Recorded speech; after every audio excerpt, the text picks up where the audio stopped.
नमस्कार दोस्तों। आज मैं आपको हमारे देश के महान क्रांतिकारी सरदार भगत सिंह के जीवन के बारे में कुछ बताने जा रहा हूं। साल 1920 जब महात्मा गांधी ने सारे देश को एकजुट कर अंग्रेजों के खिलाफ नॉन कॉरपोरेशन मूवमेंट यानी असहयोग आंदोलन की नींव रखी, तब भगत सिंह महज 13 साल के थे। भगत सिंह के कानों तक यह बात पहुंची कि एक बड़ा लीडर यानी महात्मा गांधी पूरे देश को एकजुट कर अंग्रेजों के खिलाफ एक बहुत बड़ा आंदोलन शुरू करने जा रहा है, जिसे नॉन कॉरपोरेशन मूवमेंट या असहयोग आंदोलन का नाम दिया गया है। भगत सिंह को किसी ने बताया कि हम सभी को इस आंदोलन के तहत जितने भी अंग्रेजी इंस्टीट्यूशंस हैं उन सब का बहिष्कार करना है, अंग्रेजी उत्पादों का बहिष्कार करना है। जैसे अगर कोई सरकारी दफ्तर में है, अंग्रेजों की सरकारी नौकरी कर रहा है, तो उसे दफ्तर जाना छोड़ देना है। अंग्रेजों के द्वारा चलाए जा रहे कोर्ट कचहरी जाना बंद कर देना है। और इसी तरह अंग्रेजी हुकूमत द्वारा बनाए गए उत्पादों का भी बहिष्कार करना है। भगत सिंह इस आंदोलन की मुहिम से और महात्मा गांधी से बेहद प्रभावित हुए। भगत सिंह और उनकी एज के स्कूल जाने वाले बच्चों ने भी महात्मा गांधी से प्रभावित होकर स्कूल जाना बंद कर दिया। जब उनके पेरेंट्स ने उनसे कहा कि तुम लोग स्कूल जाना क्यों बंद कर दिया है, तो उन्होंने बताया कि हम स्कूल जाएंगे मगर अपने देश के स्कूल में, ना कि किसी अंग्रेजी हुकूमत के स्कूल में। इस आंदोलन को सफल बनाने के लिए महात्मा गांधी के साथ सारा देश खड़ा हो गया। हर तबके के लोग, युवा, बच्चे, बुजुर्ग, महिलाएं, सभी कोई। साल 1920 और साल 1921 में यह आंदोलन अपनी चरम पर पहुंच गया। ऐसा लग रहा था कि बस अब कुछ ही सालों में हमें अंग्रेजी हुकूमत से आजादी मिल जाएगी। मगर साल 1922 की फरवरी में चौरी चौरा हत्याकांड घटित हुआ। इस हत्याकांड में आंदोलनकारियों ने 22 पुलिसकर्मियों को जिंदा जला दिया।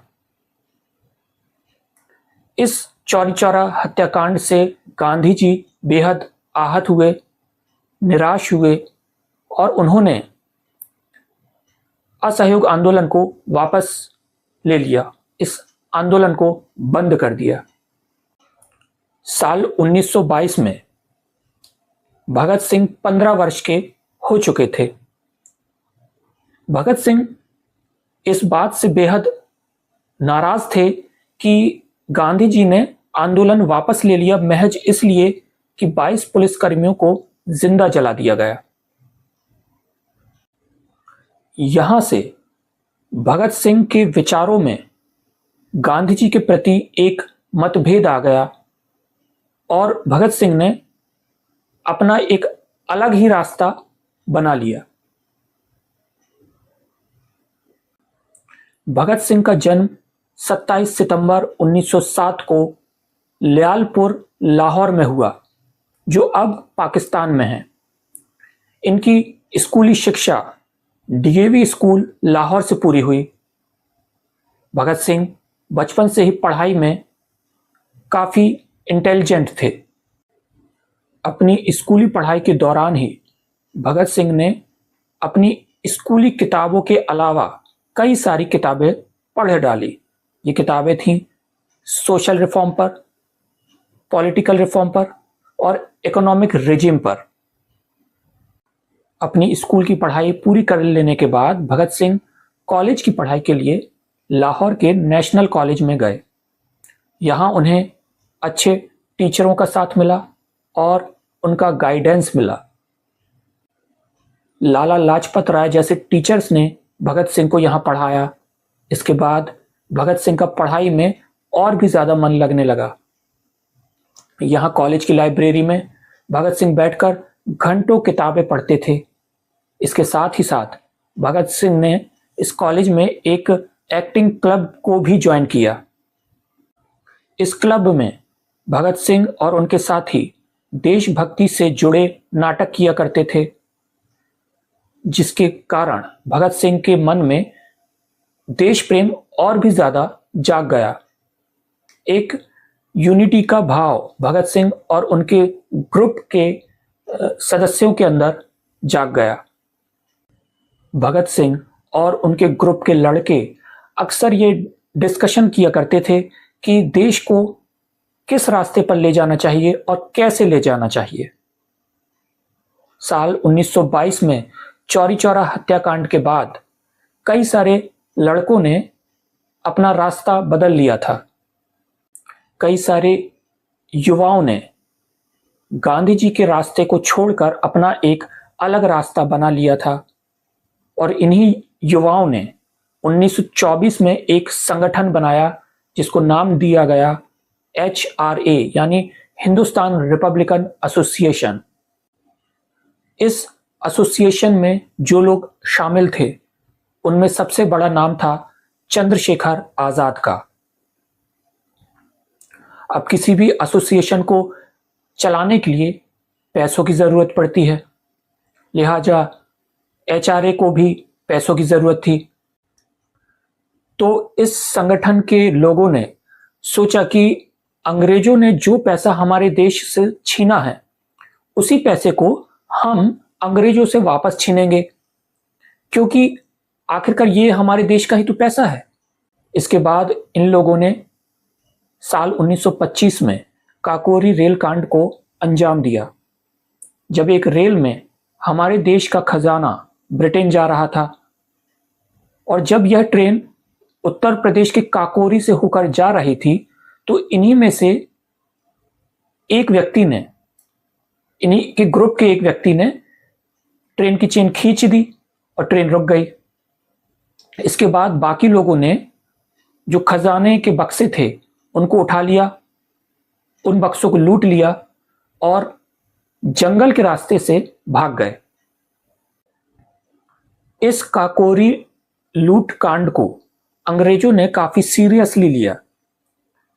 अंग्रेजों ने इस लूट में शामिल सभी लड़कों को पकड़ लिया सिवाय एक के, और वो थे चंद्रशेखर आजाद। अंग्रेजी हुकूमत चंद्रशेखर आजाद को नहीं पकड़ पाई। कहते हैं कि चंद्रशेखर आजाद महीनों तक किसी साधु के वेश में किसी अनजान गांव में किसी मंदिर में भेष बदलकर रहे आए। जो लड़के पकड़े गए उनमें से कुछ को काला पानी की सजा हुई यानी अंडमान निकोबार सेलुलर जेल की सजा हुई और कुछ लड़कों को फांसी की सजा दे दी गई। इसके बाद यह संगठन यानी HRA टूट गया। उधर भगत सिंह जो कॉलेज में पढ़ रहे थे, तैयारी कर रहे थे कि हमें देश की आज़ादी के लिए कुछ करना होगा। भगत सिंह किताबों से सीख रहे थे कि कैसे 1904-1905 में जापान जैसे छोटे से देश ने रूस जैसे विशाल देश को हरा दिया। तो एक तरफ चंद्रशेखर आजाद जैसे लोग थे जो लोगों को इकट्ठा कर रहे थे, उन्हें संगठित कर रहे थे, और दूसरी तरफ भगत सिंह जैसे लोग जो किताबों से सीख रहे थे, पढ़ रहे थे कि कैसे दुनिया के तमाम देशों ने निरंकुश शासन को, निरंकुश हुकूमत को जड़ से उखाड़ फेंका। जब साल 1928 में दिल्ली में ये दोनों इकट्ठे हुए यानी भगत सिंह और चंद्रशेखर आजाद, तो HRA को एक नया नाम दिया HSRA यानी हिंदुस्तान सोशलिस्ट रिपब्लिकन एसोसिएशन। साल 1928 में जब साइमन कमीशन भारत आया तो देश भर में इस कमीशन का बॉयकॉट हुआ, इसका बहिष्कार हुआ और जगह जगह इसके विरोध में प्रदर्शन किया गया। अंग्रेजी हुकूमत द्वारा प्रदर्शनकारियों के ऊपर लाठीचार्ज किया गया। इसी लाठीचार्ज में गंभीर रूप से चोटिल होकर लाला लाजपत राय की मौत हो गई। लाला लाजपत राय की मौत का बदला लेने के लिए HSRA ने एक गुप्त योजना बनाई। योजना के तहत HSRA ने पुलिस सुपरिटेंडेंट जेम्स स्कॉट को जान से मारने का प्लान बनाया। जेम्स स्कॉट वही शख्स था जिसने साइमन कमीशन का विरोध कर रही जनता के ऊपर अंधाधुंध लाठीचार्ज करने का आदेश दिया था, जिसके चलते लाला लाजपत राय की मृत्यु हो गई थी।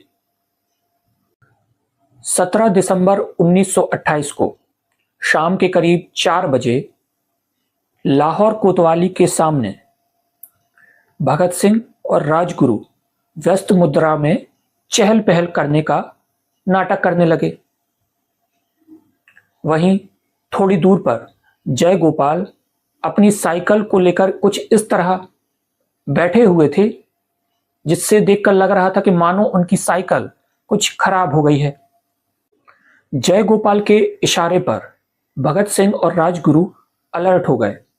इसके कुछ पल बाद सामने अपनी मोटरसाइकिल पर आते ASP सॉन्डर्स को इन लोगों ने गलती से जेम्स स्कॉट समझ लिया और उसे देखते ही राजगुरु ने एक गोली उसके सिर पर दाग दी। इसके तुरंत बाद ही भगत सिंह ने भी 3-4 गोलियां दागकर उसका काम तमाम कर दिया। इस प्रकार इन लोगों ने अंग्रेजी हुकूमत से लाला लाजपत राय की मौत का बदला ले लिया। इसके बाद HSRA ने एक बहुत बड़ा डिसीजन लिया। HSRA ने तय किया कि वे लोग सेंट्रल असेंबली में बम फेंकेंगे। HSRA की इस योजना के तहत भगत सिंह और बटुकेश्वर दत्त तैयार हो गए कि हम सेंट्रल असेंबली में जाएंगे और बम फेंकेंगे। जब अप्रैल 1929 में भगत सिंह और बटुकेश्वर दत्त तैयार होकर सूट बूट पहनकर सेंट्रल असेंबली पहुंचे, तब असेंबली में पब्लिक सेफ्टी बिल पर चर्चा चल रही थी। जब पब्लिक सेफ्टी बिल पर चर्चा चल रही थी, तभी भगत सिंह और बटुकेश्वर दत्त ने बिल का विरोध करना शुरू कर दिया और एक बम जो बेहद कम इंटेंसिटी का था, एक खाली जगह पर, असेंबली में एक खाली जगह पर फेंका ताकि किसी की जान ना जाए। अब बम फेंकने के बाद भगत सिंह और बटुकेश्वर दत्त चाहते तो भाग सकते थे, मगर ये दोनों पहले से ही डिसाइड करके आए थे कि हम भागेंगे नहीं और अपनी गिरफ्तारी दे देंगे। ये दोनों अपने साथ कुछ पर्चे लेकर आए थे। दोनों इन पर्चों को हवा में फेंकते जा रहे थे और एक स्लोगन लगातार बोलते जा रहे थे, लॉन्ग लिव रेवोल्यूशन, इनकलाब जिंदाबाद। इसके बाद दोनों ने खुद से अपनी इच्छा से वहां मौजूद पुलिस कर्मियों को अपनी गिरफ्तारी दे दी। भगत सिंह जब जेल में थे तो उनकी कैद के दौरान कई सारी उनकी पुरानी फाइल्स खुली और इसके तहत 1927 का सॉन्डर्स हत्याकांड केस भी खुला और सॉन्डर्स हत्याकांड में शामिल होने को लेकर भगत सिंह, राजगुरु और सुखदेव को दोषी पाया गया और इस हत्या के आरोप में इन तीनों को फांसी की सजा सुनाई गई। 23 मार्च 1931 को भगत सिंह और उनके दोनों साथी यानी सुखदेव और राजगुरु को शाम के करीब 7 बजे फांसी दे दी गई।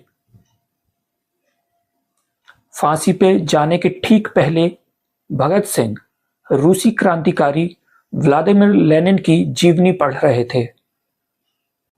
जब जेल अधिकारियों ने भगत सिंह से कहा कि चलो तुम्हारी फांसी का वक्त आ गया है, तब भगत सिंह ने कहा कि ठहरिए, पहले एक क्रांतिकारी दूसरे क्रांतिकारी से तो मिल ले, कहीं आंदोलन या कोई दंगा ना भड़क जाए। इस डर से अंग्रेजी हुकूमत ने भगत सिंह, राजगुरु और सुखदेव की लाश को कुल्हाड़ी से काटकर, लाशों के टुकड़े टुकड़े कर कर उनकी लाशों को एक बोरी में भर दिया और उस पर मिट्टी का तेल छिड़क कर उसे उन लाशों को जलाने की कोशिश करने लगे। जब दूर से गांव वालों ने यह सब होते देखा तो गांव वाले दौड़कर चले आए और भगत सिंह, राजगुरु और सुखदेव की लाशों के अध जले टुकड़ों को इकट्ठा किया और विधिवत उनका अंतिम संस्कार किया। तो दोस्तों, उम्मीद है कि आज भगत सिंह के बारे में यह एक छोटी सी जानकारी आपको पसंद आई होगी, आपके किसी काम आएगी। इसी तरह की और जानकारियां, इसी तरह के और महान लोगों के बारे में जानने के लिए आप मेरे चैनल को सब्सक्राइब कर सकते हैं। अगर आपको जानकारी अच्छी लगी तो वीडियो को लाइक करें, कमेंट करके अपनी राय जरूर बताएं। नमस्कार।